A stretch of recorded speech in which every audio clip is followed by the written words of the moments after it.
Lukas Kapitulo 2. Og nahitabo ni adtong mga adlaw nga may minggula gikan kang Cesar Augusto usa ka sugo nga buhaton ang usa ka padron sa tanang pumuluyo sa tibuok yuta.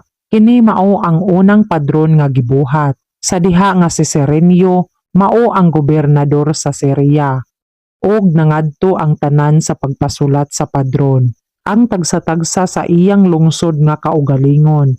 Og si Jose usab mitungas gikan sa Galilea sa lungsod sa Nazaret ngadto sa Judea sa lungsod ni David nga ginganlan Bethlehem, tungod kay siya sa panimalay og sa banay ni David aron sa pagpasulat sa iyang kaugalingon uban kang Maria nga kaslunon kaniya nga nagasabak.